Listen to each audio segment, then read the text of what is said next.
Hello everyone, and welcome back to the channel. Today, we're going to delve into one of the most powerful and honestly, most underutilized concepts in real estate investing. We're talking about the way you can structure your investments legally so that you can pay $0 in federal income taxes. So now, let me be as clear as day from the start. This is not an instance of tax evasion, which is illegal. This is an instance of tax avoidance. Using the very incentives and provisions that the government has legislated into the tax code to encourage real estate investment. This strategy is a real game changer for those with high incomes, whether you're a physician, software engineer, or entrepreneur. And I'm about to tell you how it actually works. So how do all these things work? It all comes back to three big pillars. Think of this as the premise of the entire strategy. First, there's deduction generation. This is where you learn how to create enormous, non-cash losses on paper, primarily through something called cost segregation and bonus depreciation. We'll get to those in a minute. The second column is loss activation. This is the most important step everyone screws up. The IRS will typically report rental real estate as a passive activity. And what that does is your paper losses aren't allowed to be deducted against your active income, like your W-2 wage. So you have to officially switch your activity from passive to non-passive. You do this by becoming either a real estate professional or exploiting something known as the short-term rental loophole. And the third leg is wealth perpetuation. And so if you're not paying taxes anymore, how do you actually access your wealth without getting hit with an enormous tax bill? And what happens to all that tax you've deferred? This is where strategies such as cash-out refinancing, 1031 exchanges, and the final exit strategy come into play. All right, let's start with the basics. If you own a rental property, you're going to report all your income and expenses on a schedule called IRS Schedule E. This schedule calculates the net profit or loss of your property for the year. Now here's the thing to know. Automatically, that net number is considered passive income or loss by the IRS. In an effort to end up with that number as low as possible, you get to deduct all your ordinary and necessary costs. So that's like your home mortgage interest, not the actual amount of payment, just the interest, property taxes, professional fees for your CPA or lawyer, repairs and maintenance, insurance, utilities, and advertising. All of these are deductible costs that reduce your taxable rental income right off the bat. And now, one of the biggest areas that investors get wrong and find themselves in audit trouble is not recognizing the difference between a repair versus a capital improvement. This is the big thing, because this is what determines when you get the deduction. A repair is something that keeps your property in good working condition and brings it back to what it was originally.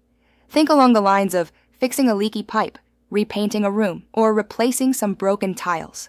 The beauty of repairs is that you can deduct 100% of the cost in the same year you incur on it.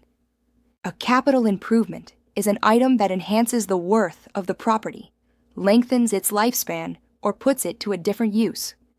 That would be along the lines of replacing the entire roof, building an addition, or installing a new HVAC system.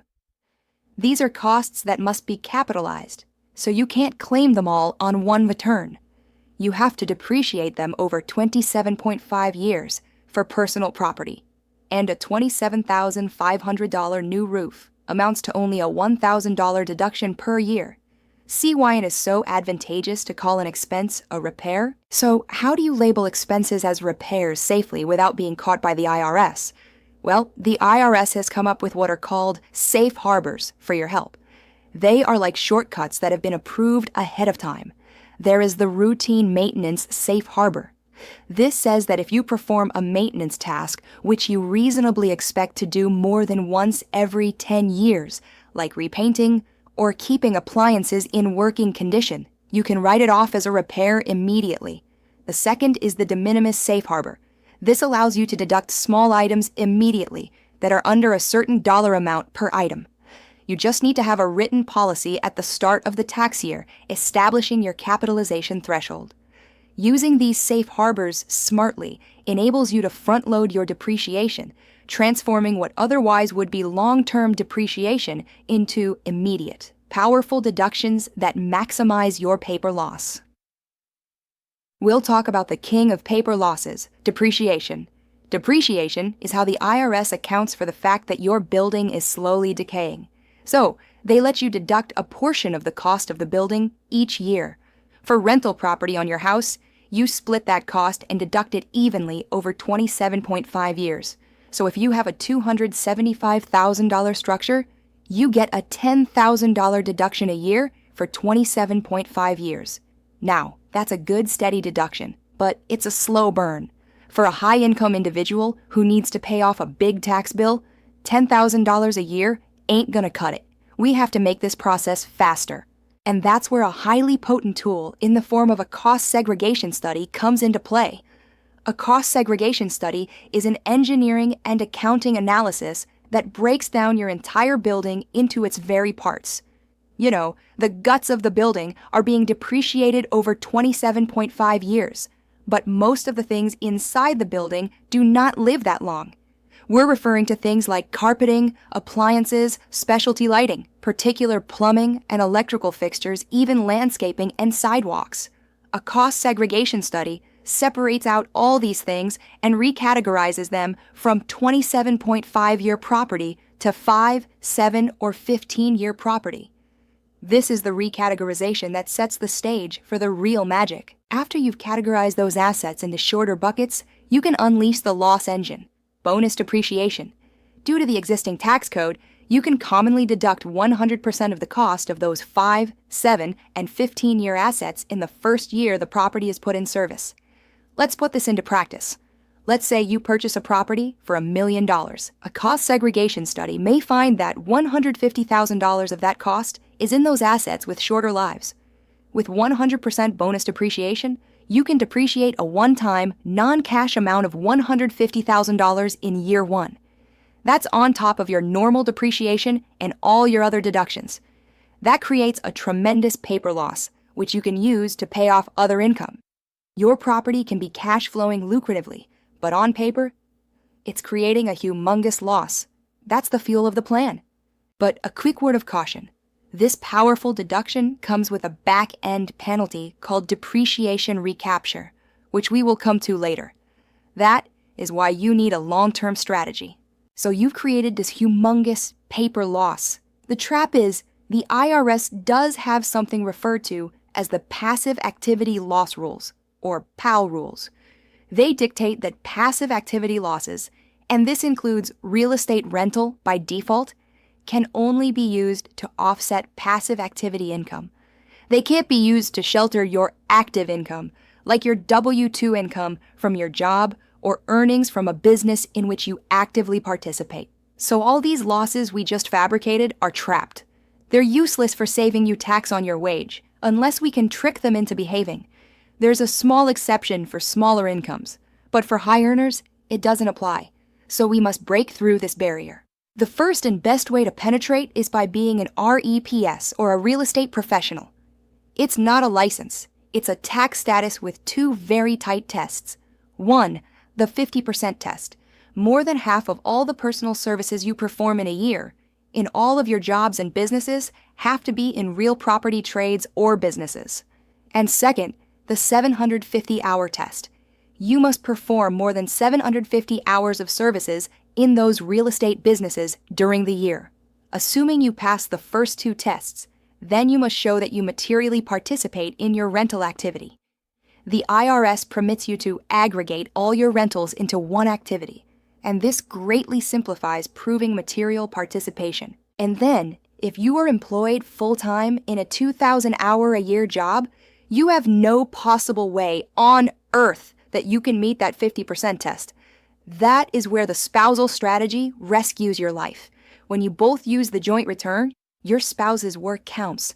So if your spouse is not working a full-time job, he or she can be the one who is a real estate professional. So long as your husband or wife earns over 750 hours working in the real estate profession, and that activity represents over 1/2 of their overall personal services for the year, you as a couple can qualify for reps on your combined return.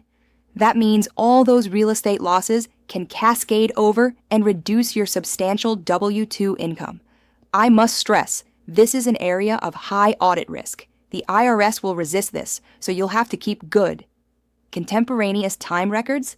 Picture it like a timesheet for all of the real estate activities you or your spouse carry out. If the reps route is too taxing, then there's a second successful method, the short-term rental loophole. This works perfectly for Airbnb or VRBO-style properties. The loophole takes advantage of the 7-day rule.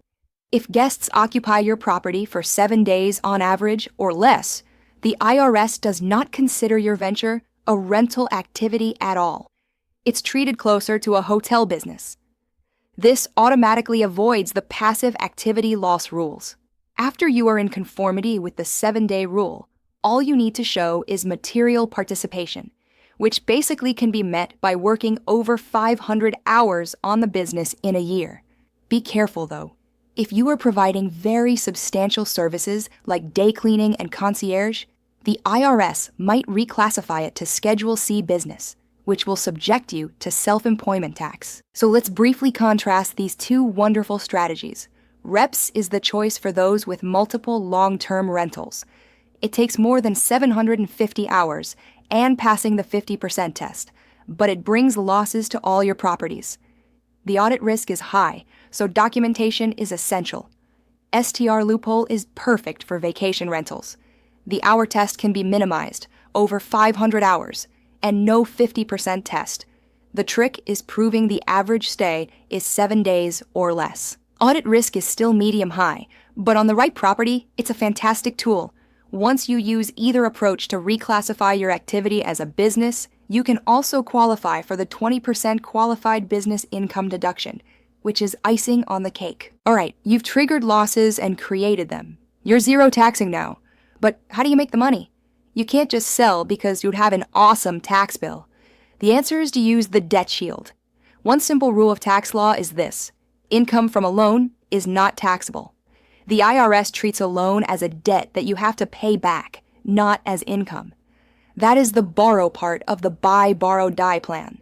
So you value your homes and you pay down the mortgage. You build equity. Instead of selling, you borrow against that equity. That gives you tax-free money you can use to upgrade your lifestyle or buy more properties, all without paying taxes on it. The do-it-yourself method of accomplishing this is through a cash-out refinance. You go to your bank and apply for a new, bigger loan on your appreciated property. You use some of that loan to pay off the old one, and you get the remainder in cash. That cash is 100% tax-free. Even better, the interest you pay on the new, bigger mortgage to finance your rental property is deductible. And if you invest that money in capital improvements to your property, those improvements can themselves be depreciated, which can create an entire new wave of paper losses. It's a tax-free wealth-building loop. Now, imagine you actually do need to sell a property. Maybe you want to upgrade or relocate to another market. If you just sell, you have to pay all of that deferred tax, the recapture of depreciation, and capital gains. The solution is a 1031 exchange. A 1031 exchange allows you to sell an investment property and use the entire proceeds to buy a new like-kind investment property. And voila, not pay all the taxes. Like-kind is incredibly broad. You can trade in a house for an apartment complex or a strip center for land. You can roll this debt and build forward indefinitely, improving your portfolio forever without ever signing a check to the taxman. But a 1031 exchange is not exactly a stroll in the park. The rules are strict and deadlines are strict. Once you close on the sale of your old property, the clock starts ticking. You have 45 calendar days to formally identify in writing no more than 3 potential replacement properties. And you get 180 calendar days to actually close on the purchase of one of them. No extensions. If you're a day late on either deadline, the entire exchange falls through and you owe all of the taxes owed right away. You also must employ a qualified intermediary to receive the money. You never actually touch the proceeds of the sale. The other tool at your disposal is the Qualified Opportunity Zone, or QOZ. They are distressed neighborhoods where the government offers tax incentives in anticipation of attracting investment.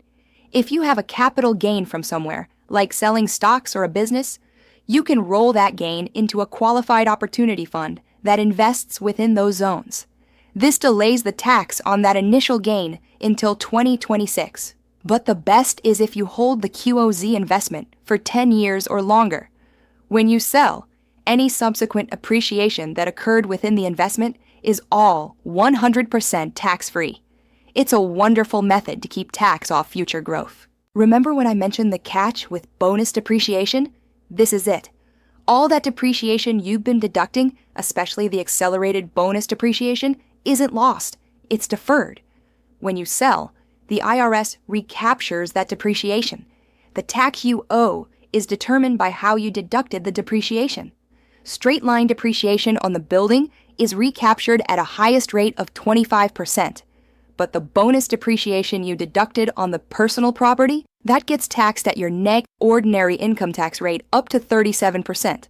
And on top of that, you have a capital gains tax on any profit over your original purchase. That's why just selling outright is so nasty, and why the 1031 exchange is such a godsend. And that brings us to the final step in the plan.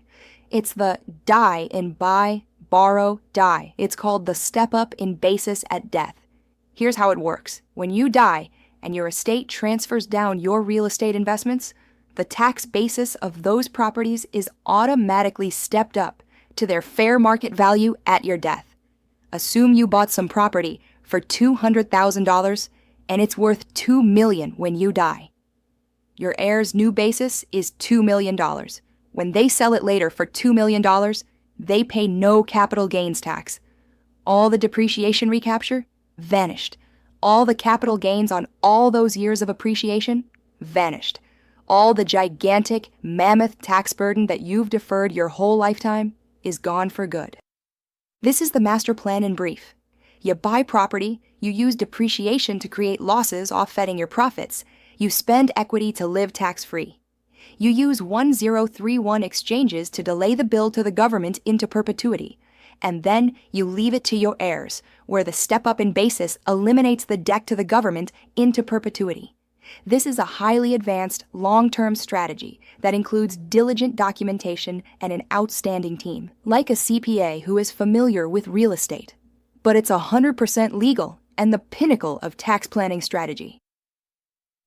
If you like this video and wish to proceed with your real estate learning, then subscribe to the channel and hit the bell so that you can know what's in store next.